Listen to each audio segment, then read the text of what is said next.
and ask yourself this question. What one great thing would I dare to dream if I knew I could not fail? What one great thing would you dare to dream if you knew you could not fail? That when you start dreaming big dreams, you know what happens? Is your self-concept goes up, your self-esteem goes up. The very fact that you allow yourselves to dream big dreams causes you to feel better about yourself, see yourself better, think of yourself better, and it starts the process of making yourself unstoppable. You have to learn to put up a fight against the small thinking sabotage mechanism in your mind that talks you out of all your chances. Your ultimate goal is to get into that flow, get into the flow of thinking higher, get into the flow of having higher ideas, higher thoughts, because that's going to push you to do higher things. The biggest problem you have on your success quest is your inability to allow yourself over a sustained period of time to think bigger. All really exceptional men and women dream big dreams. They allow their minds to float. They think of what they could be and what they could do and what they really, really want. Leaders can see into the future. They are absolutely clear about what it is they want to accomplish and what it will look like. They have the ability to articulate this big picture into the minds and hearts of others. Remember, people cannot hit a target they cannot see. If you have an average brain, you're capable of almost anything because of the complexity of our brains. Billions and billions of neurons, hundreds of billions of interconnections.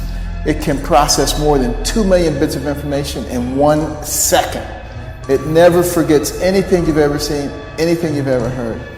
And with something like that sitting up here, why would you ever utter the words, I can't? Everyone around you would like you to live small. Just do this. You're good at that. Man, take it easy. Chill. When's enough enough? Like, come on, brother. You know, where we all these messages you get is basically saying, hey, man, live small. Yeah. Life's not a big deal. Live small, enjoy it, chill, smoke a little weed, do whatever you want, right? Like, it's just this get by thing in life. And there's got to be some people who go, no, you're supposed to do something great with your life. You were put here for a purpose. Your way, the way you were born, the way you were raised, your background, your experiences, your giftedness, all prepared you in your way for right now. And you're supposed to do something great with your life. You weren't born here to be average and ordinary. And there's all this messaging that you're average and ordinary, and you're average and ordinary because you belong there. It's your life. You're in control. It's no one else's fault, and you're supposed to do something magnificent. If your dreams don't scare you, guess what? You're not really dreaming. If your dreams don't really scare you, you're not really serious about the things that you're doing. Because if everything is so easy, if everything is so attainable, if everything is that much of a cinch for you to be able to get things accomplished, then guess what? You're really not pushing yourself. If you continue to think small, your thoughts will ruin and limit your entire life. You can look around you. A lot of the things that people have going on in their life are the results of their thoughts.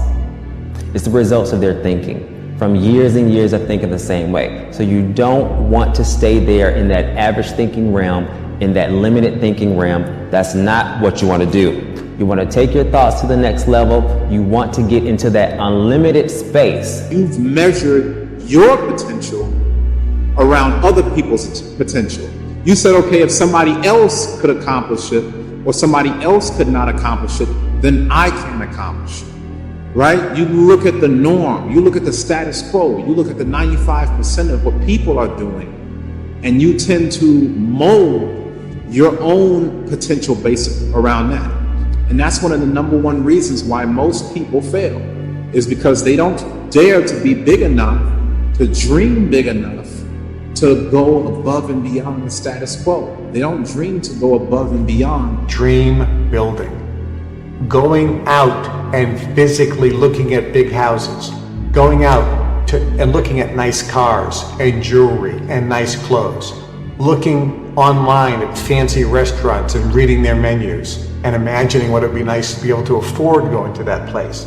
Looking online at Tahiti and Hawaii and Barbados and all the different luxury places around the world that you would love to travel to and take a holiday vacation. Look at the most luxurious suites and villas that cost $10,000 a night. and dream, wow, somebody can afford that. If they can do it, why not me? And why not right now? These are the things that inspire and motivate. These are the things that wealthy people do on a regular basis. So engage in that, and I think you'll see some spectacular results. If you continue to think small or to think low, nothing of significance will happen in your life. Nothing extraordinary, nothing beyond average is going to happen in your life. The type of friends that you make, you're always going to maintain the same type of friends. The type of money that you make, there'll always be a cap or always be this box that you stay in. The type of opportunities that you have. Everything is pretty much going to remain the same if you continue to think the same way. So number one, if you continue to think small, nothing of significance will change. Here's an exercise for you. Take a piece of paper later on and write at the top, dream list, and then make a list of all your dreams. But what about this and what about that? No, decide what's right before you decide what's possible. Don't decide, well, we can't afford this, we couldn't do that. We go, stop. That's helplessness, that's habit. That's these old negative habit patterns holding you back. Before you even decide what you want, most people are figuring out why they can't have it. What you do is you say, wait a minute, if I had no limitations, and this is the key, you dream as though you had no limitations. Nothing's holding you back. Imagine you have all the time, all the money, contacts, all the education, influence. You have everything going for you in the whole world. And just simply decide, these are my dreams, and write them down. Project yourself into the future and say, where do I want to be in 5 to 10 years? If I could design a perfect life, so my life was perfect in every respect, my relationships, my income, my work, my family, my health, my home, my car, what would it be? This is the starting point of great achievement, because what will happen is that if you can clearly define that target, you can hit it. You eventually always hit the targets that you set for yourself, but you can't hit a target that you can't see. Failure does not exist in the mind of a successful person. Failure does not exist until you've completely given up on something. And a person that's successful, they failed more times than the average person has succeeded and failed together. Like, it's just like they fail and they fail and they fail. And the creator of Honda says that success is just 99% failure. So a person that's successful looks at failure and what a normal person sees as failure and just sees it as, it's just, the universe showing me this isn't the right path. Got to move, I got to change, I got to take a detour. The destination does not change, the route just might change a little bit. There might be a little bit of a detour to get to where I want to go. And so they don't worry about failure. They don't think about the missed shots. They think about how they're going to make the next shots. In your life, you're going to get what you tolerate. Stop tolerating for these people who have believed in you all your life, an inferior life for you. Stop allowing God to bless you and give you all this giftedness and opportunity and settle and tolerate less. For those babies that are sitting here with you, your children and grandchildren, stop being willing to tolerate less for them. Don't tolerate it anymore.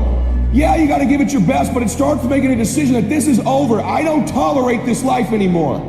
Pretty good's not good enough for my family. Pretty good's not good enough for my grandmother. Pretty good's not good enough for my grandpa, my parents, my future children. Pretty good ain't gonna get it done for this family. Now I hope you hear them whispering to you, he's right. You can do this. You're great. You're special. You were born for a reason. I hope you can feel that. Life's gonna give you ultimately what you'll fight for. Your life is either easy now and hard later, which is life will be harder later if you choose the easy route, I promise you that. And that right there is instant gratification, or if you choose delayed gratification, it is harder now. I promise you that, it's not easy, it's harder now, but your life will end up being way easier later. And so if you really want to master your life, master this little teeny tiny thing. Design your environment to help you out. The people who are the most the most consistent in taking action that they need to are not the people who have the best willpower. It's the people who remove the distractions. Most consistent people are not the ones who have mastered this willpower thing, is that they create an environment where their willpower won't be tested, so that therefore they can take the action they need to create the life that they want. So if you can master this instant gratification versus delayed gratification, the way it works inside of your brain, I promise you, it'll help you create the life that you want. Most people are not successful. It's not because of the fact that they've had some lofty dream or some huge aspiration, some real big adventure that they wanted to go on. It's not because of the fact that they dream big. It's because of the fact that they dream small. And because of the fact that they dream so small, they hit their goal and that was their end. You cannot be a victim to small thinking. Our mind has two parts that are basically in conflict. So there's emotional impulses and there's rational thinking, okay? Emotional impulses and then rational thinking. And so when you look at the brain, you have something that's called the limbic system. And the limbic system controls your emotions and your drives. It's in charge of pleasure, in charge of pain, in charge of survival. And this part of your brain, the limbic system, seeks instant gratification, which is like, there's sugar in front of me, I want to eat that sugar. Or I'm watching the NFL games with my friends, I just want a beer, right? So that's like instant gratification. So that's in the limbic system. On the other side, there's another part of your brain that's called the prefrontal cortex. And this is in charge of your rational thinking, your decision making. It's also in charge of your impulse control. And this focuses on long-term goals. And so conflict arises in your brain when these two systems, the limbic system and the prefrontal cortex, clash, which is why you can consciously know what you want to do and what you should do to create the life that you want, but also at the exact same time, not be doing it. Delayed gratification is the practice of resisting the temptation for immediate rewards and instead choosing to invest time and effort into long-term goals. One of the critical benefits of delayed gratification is the development of resilience, strengthening our ability to overcome obstacles, endure challenges, and persevere through setbacks. Delayed gratification allows us to gain clarity about our goals and aspirations. It forces us to reflect on what truly matters and identify the steps needed to achieve those goals. It teaches us to control our impulses and make conscious choices that serve our long-term interests. By delaying instant gratification, we become masters of our desires rather than slaves to our impulses. Delayed gratification teaches us the art of patience, allowing us to wait for the right opportunities to make thoughtful decisions, enabling us to embrace the journey rather than obsess over the destination. Allow yourself to dare to dream big dreams. Decide what's right and seize the day before you decide what's possible. Imagine your future as if it were ideal in every respect. And remember, whatever others have done within reason, you can probably do as well. So, as Michael Jordan said, just do it. Once you've decided where you're going, the only question you ask is, how do I get there? How do you get from where you are today to where you want to be sometime in the future? And keep reminding yourself, failure is not an option. Now, you have within you today enormous untapped resources of talent and ability, just waiting to be harnessed and challenged toward some great good. You must refuse to go to your grave with your music still in you. So what do you really want? If you could be or do or have anything in the world, what would it be? Allow yourself to seize the day, to dare to dream, and then go to work to make your dreams come true. This is the quality of all great men and women throughout history, is they dare to dream that they can make their world into something wonderful. Instead of saying, well, can I afford it? Can I do it in the amount of time I have left? Can I do it? Will people accept me? Can I do it? Will people judge me? Can I do it? Will people laugh at me if I say this one? No, just how can I do it? How can I? Okay, how can I? How can I afford it? Okay, how can I make the time? How can I find the people that I can partner with? How can I? I ask better questions, I get better answers. But the only way to get better answers is to ask better questions. We're given creative faculties to use. And you know, they're only used by 2 or 3% of the population. It's almost inconceivable that people would wander around with so much power and potential and squander it. See, the average person literally tiptoes through life, hoping they make it safely to death. It's such a shame, and it doesn't have to be that way. Everyone's creative, and no one is more creative than another. It's just that some have chosen to use their creative faculties to a greater degree than others. The person who has the most to do with what happens to you is you. It's not somebody else. It's not some outside influence. It's not some environmental factor. It's you and the choices that you make.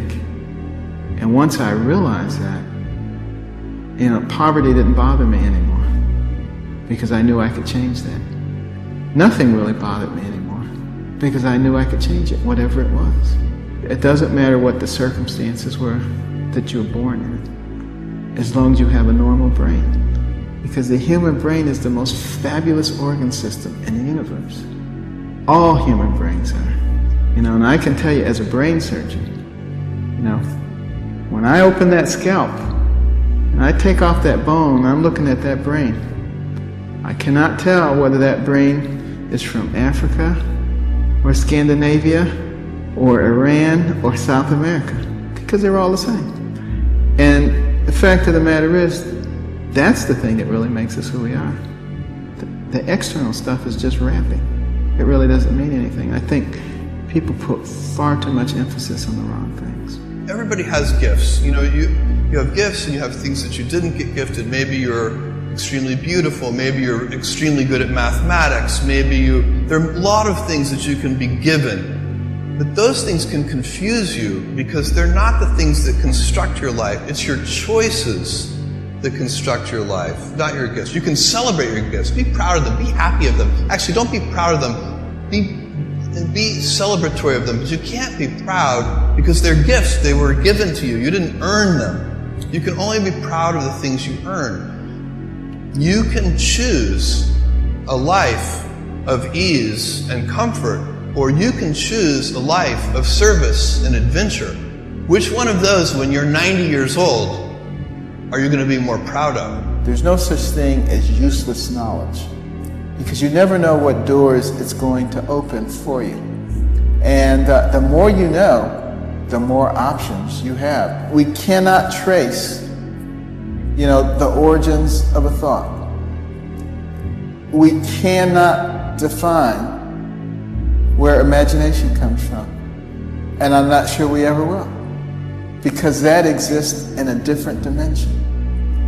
The brain is the conduit through which we reach that other dimension, but we have no way of quantifying and measuring it. But we do have the ability to enjoy it and to use it to the fullest extent. Imagine you're the children of Israel, you're slaves in a foreign land.